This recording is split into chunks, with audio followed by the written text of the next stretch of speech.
Hey, what's up guys? It's me, Abisto. In today's video I'll be doing a Kendo guide. It's been very requested. Before this video starts, I just want to say that at 500 subscribers I will be giving away 5 Horizon cores.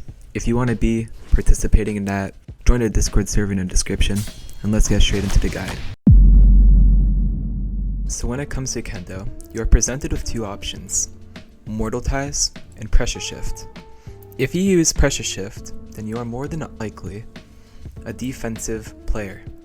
However, if you use Mortal Ties, you are more likely offensive. Now, it's worth mentioning that your playstyle can vary depending on the person that you are fighting. For example, if you're fighting a Kendo user, you're more than likely going to be more aggressive than defensive. If you're fighting a Hakata user, you're more than likely going to play more passively, more defensively, because of their rushdown moves. Now, your skill boxes have a direct correlation to your playstyle. Sonata Flow and Eviscerate are both very offensive moves and are used to do damage to your opponent. However, Crescent Relief is used to get your posture down and to defend yourself, being a defensive move in my opinion. Now, when it comes to combo potential, it really depends on how many skill points you have in your Kendo.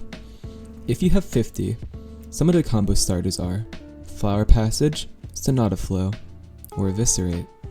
Now, when it comes to Flower Passage, you are presented with 2 options. The first option is to let it play out and you have 2 slashes that come after it. The second option is to feint the 2 slashes and use a different move. Out of the 3, Flower Passage is the best for chasing your opponent. Now, when it comes to Sonata Flow and Eviscerate, both of these moves are gap closers, which essentially means is that you should use them at a certain distance. It's also worth taking note that Flower Passage sometimes does not guard break, Sonata Flow guard breaks, and Eviscerate does not guard break. Kendo is mostly centered around guard breaking your opponent, which is why it has so many guard breaking moves. If you guard break your opponent, you're going to want to use a move that combos. For example, if you guard break your opponent with Overpowering Slash, you're going to want to use Rise and Swallow as your next move more than likely.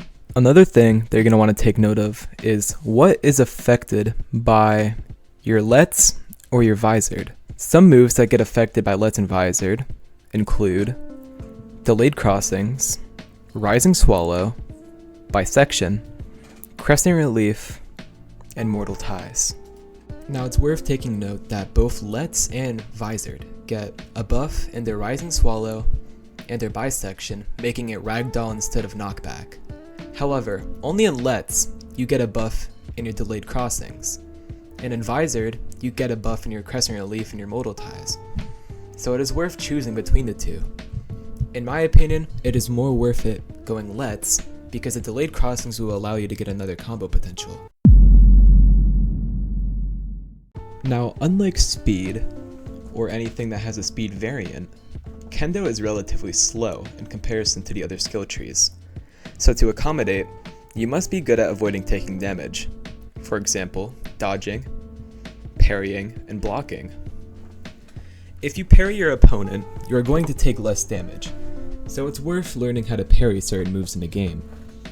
To parry a move, you must press F on your keyboard, simply by tapping it, or by reacting to your opponent's windup.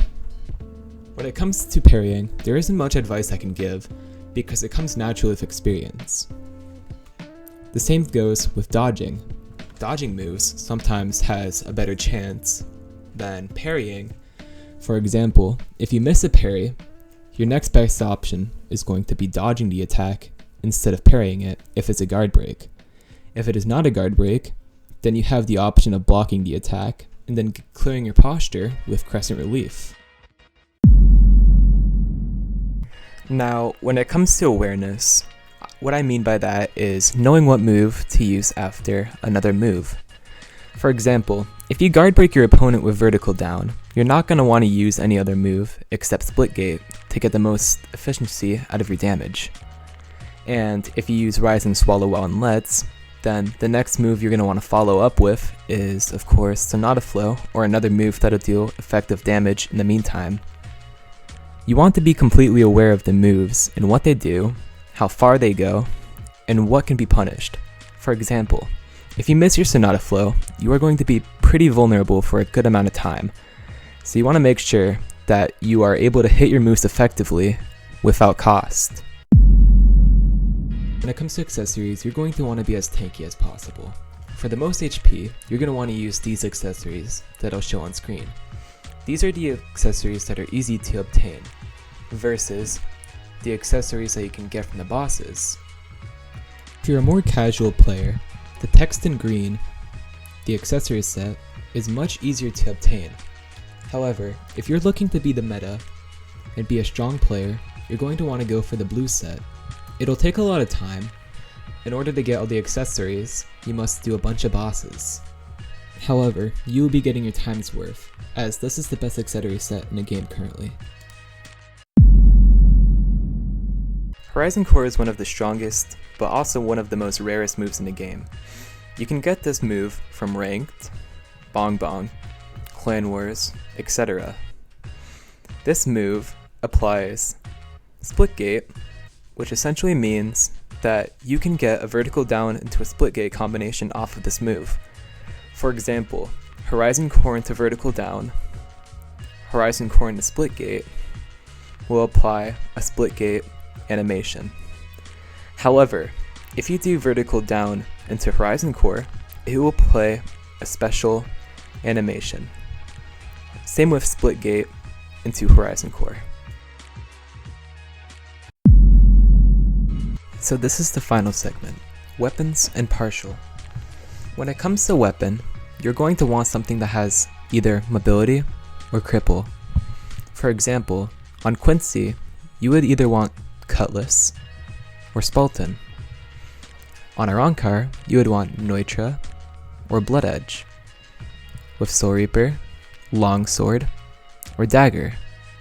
These provide the best options on their race. When it comes to partials, typically, it doesn't necessarily matter. However, you are going to want something that can debuff your opponent, such as Quincy's Thunderbolt, Arankar's Arrogante, or Soul Reaper's Ink. All of these apply debuffs to your opponent, either slowing them down or preventing them from flash stepping. This works effectively if you are Pressure Shift and are unable to use Mortal Ties, or you simply just want a second Mortal Ties to prevent your opponent from running away from you. Now, that's all I really have to say. If you found this video useful, please like and subscribe. If you have any questions, I'll be answering every question in the comments. Thank you so much for watching, and have a beautiful day.